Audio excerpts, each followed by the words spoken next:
Pemirsa, dua calon jemaah haji embarkasi Surabaya asal Kabupaten dan Kota Malang terpaksa ditunda keberangkatan ke Tanah Suci karena sakit. Sementara hingga hari kelima, total sebanyak 5.252 jemaah telah diberangkatkan ke Tanah Suci.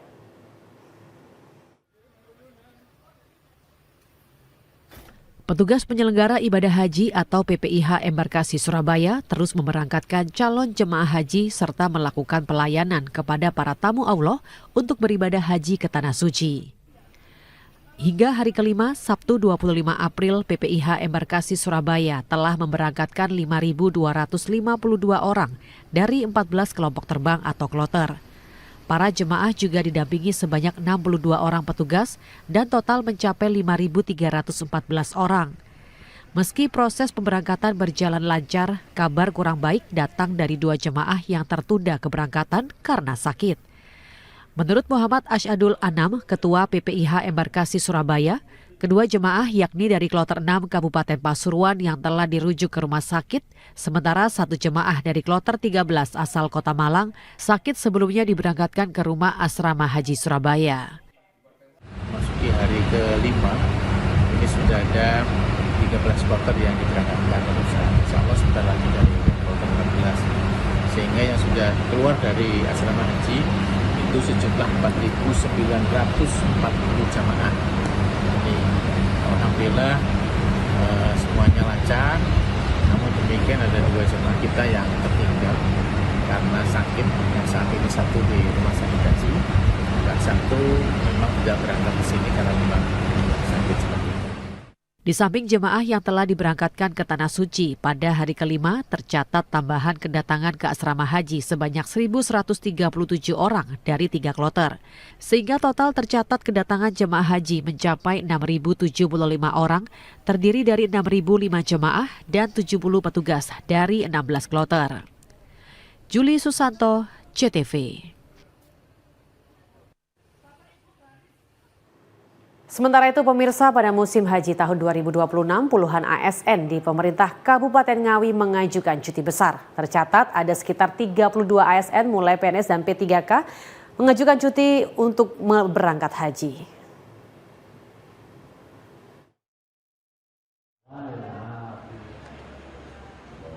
Badan Kepegawaian dan Pengembangan Sumber Daya Manusia BKPSDM Kabupaten Ngawi mencatat ada sebanyak 32 ASN, mulai PNS dan P3K, mengajukan cuti besar untuk beribadah haji tahun 2026. Untuk cuti besar ini dapat diambil oleh ASN setiap 3 tahun sekali dengan lama cuti maksimal 3 bulan. Sekretaris BKPSDM Ngawi, Dian Kenop mengatakan, lama cuti besar menyesuaikan dengan kebutuhan ASN dalam rangka menjalankan aktivitas di luar jam kerja, namun sesuai ketentuan maksimal 3 bulan. Dari 32 ASN yang mengajukan cuti tersebut telah terproses, kebanyakan dari tenaga pendidik dan kesehatan. Dian Kenop menambahkan, bagi ASN yang mengambil cuti besar tidak mendapatkan tambahan penghasilan pegawai atau TPP. Jadi cuti ASN yang melaksanakan mengambil hak cutinya, karena cuti itu hak ya ASN yang mengambil hak cutinya itu maka tunjangan tambahan penghasilan seperti TPP itu tidak diberikan, tetapi gaji dan tunjangan lain-lain seperti di luar TPP itu tetap diberikan. Karena kalau untuk TPP itu diberikan manakala seorang ASN itu bekerja dan berkinerja. Jadi kalau dia selama mengambil hak cuti besarnya, dia tidak mendapatkan tambahan penghasilan yang berupa TPP itu. Seperti itu. Cuti besar ini bisa dilakukan berapa tahun sekali oleh ASN? Jadi cuti besar ini diambil oleh seorang ASN itu nanti dalam kurun waktu 3 tahun sekali. Diketahui jumlah calon jemaah haji Kabupaten Ngawi yang berangkat haji sebanyak 478 orang tergabung dalam kloter 22 dan 23 dan dijadwalkan berangkat pada tanggal 27 April menuju Asrama Haji Sukolilo. Ita Wahyu, CTV. Operasional penyelenggaraan ibadah haji 2026 memasuki hari kelima. Jemaah haji berangkat ke Arab Saudi dan untuk mengetahui informasinya ada jurnalis Jawa Pos Bayu Putra yang berada di Makkah, Arab Saudi. Selamat malam waktu Indonesia, Bayu. Apakah bisa mendengar suara saya di kesempatan ini? Ya, Assalamualaikum, Karin Sung. Baik, luar biasa. Bagaimana kabar di sana? Alhamdulillah di sini cuacanya masih cukup terik. Di sini masih pukul 15.40 siang. Dan suhu udara di sini berkisar antara 34 sampai 35 derajat. Baik, tentunya harus menjaga kesehatan begitu ya Bayu. Dan mungkin bisa disampaikan kepada pemirsa, sampai hari ini, hari kelima operasional Jemaah Haji Indonesia, sudah berapa jemaah haji Indonesia yang tiba di Madinah? Ya, dalam catatan kami hingga siang ini sudah ada sekitar 22.000 jamaah haji asal Indonesia yang tiba di Madinah. Dari jumlah itu sekitar 4.300 diantaranya merupakan jamaah lansia.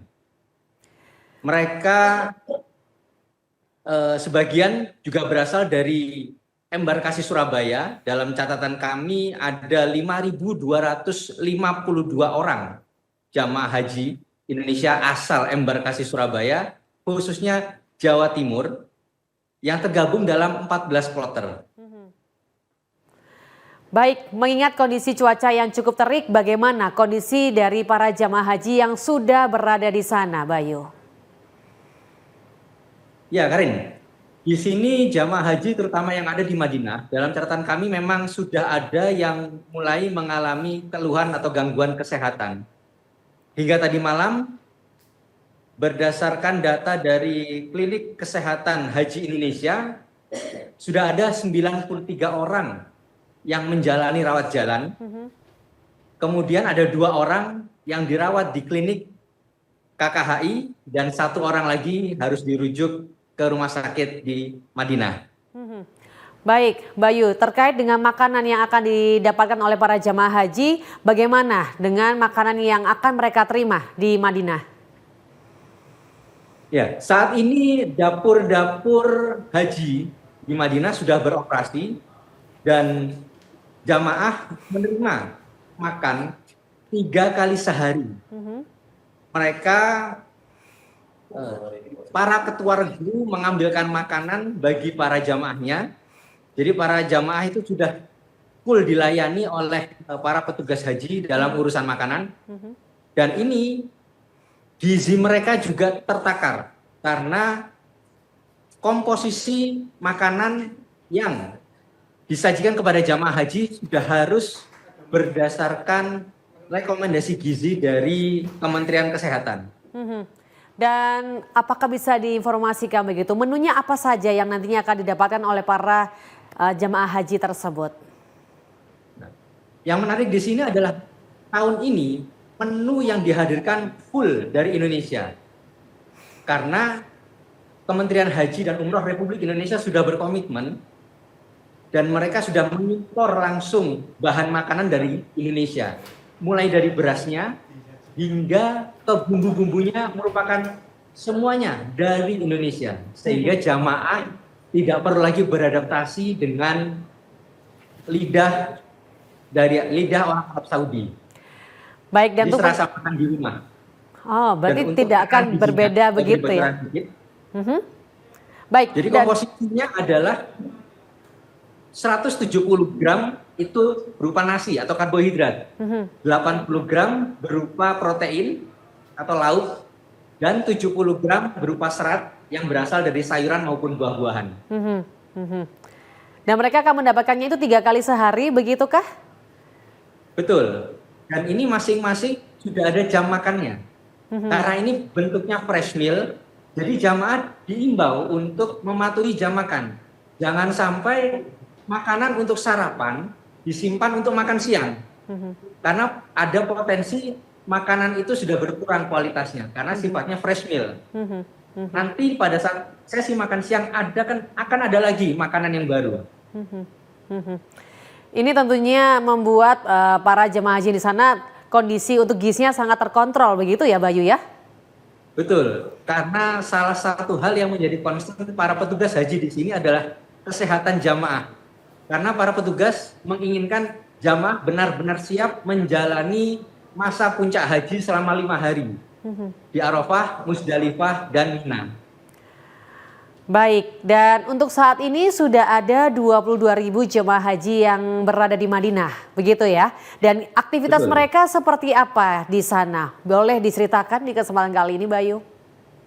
Ya, jadi kemarin hari Jumat itu para jamaah sudah mulai menjalani ibadah sholat Jumat perdana di Masjid Nabawi.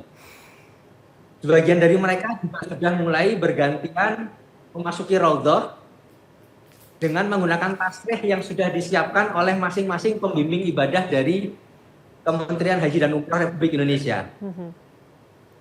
Jadi jamaah sudah mulai ibadah rutin, termasuk melaksanakan sholat arba'in, yaitu sholat 40 waktu berturut-turut di Masjid Nabawi, yakni selama kurang lebih 8 hari. Baik, dan tentunya mengingat cuaca yang sedang terik, panasnya hingga 30 lebih begitu ya. Adakah pesan yang disampaikan khususnya bagi para jemaah haji yang nanti akan berangkat menuju ke sana, Bayu? Iya, bagi jamaah haji yang belum berangkat, di sini kami mengimbau agar tidak terima tamu dulu seminggu sebelum berangkat haji. Manfaatkan waktu untuk beristirahat agar tidak kelelahan pada saat di tanah suci.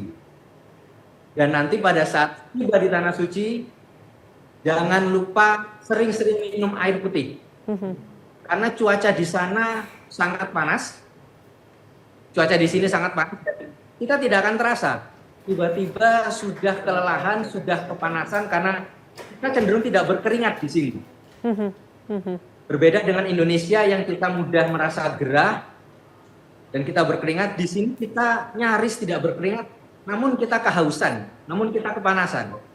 Jadi kalau mau minum, jangan tunggu haus dulu. Baik, terima kasih atas laporannya Bayu Putra. Selamat bertugas kembali dan jangan lupa untuk jaga kesehatan.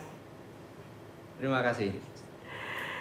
Baik, pemirsa, tak pernah dibayangkan oleh Muhammad Faris, seorang relawan sopir ambulan yang juga pedagang sayur bakal menunaikan ibadah haji tahun ini. Meskipun menggantikan ibunya karena meninggal dunia, keberangkatannya ke Tanah Suci Mekah ini menjadi berkah bagi dirinya bisa menunaikan rukun Islam yang kelima. Muhammad Faris, sopir ambulan warga Desa Bandung, Kecamatan Gedek, Kabupaten Mojokerto, tak menyangka jika tahun ini dirinya bisa menunaikan ibadah haji ke Tanah Suci. Pria 42 tahun yang setiap harinya menjadi relawan sopir ambulan dan pedagang sayur menggantikan ibunya yang meninggal dunia beberapa tahun lalu. Rencananya ia berangkat haji mendampingi ayahnya Muhammad Fakih.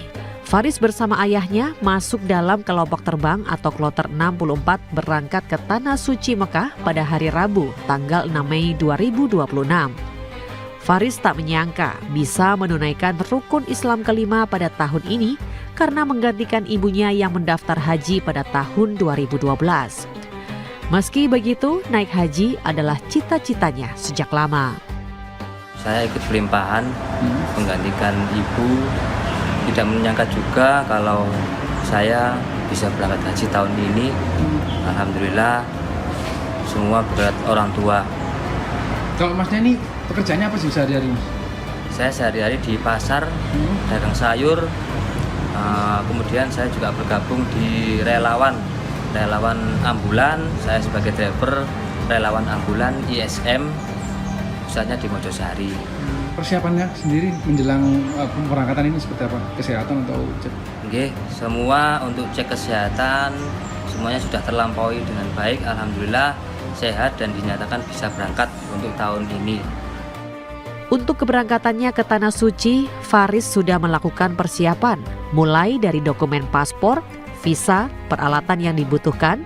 Kesehatannya juga sudah dinyatakan bisa berangkat untuk menemani ayahnya menunaikan ibadah haji. Aminuddin Ilham, JTV. Informasi lainnya akan kami hadirkan saat lagi, tetaplah bersama kami di Pojok Vito.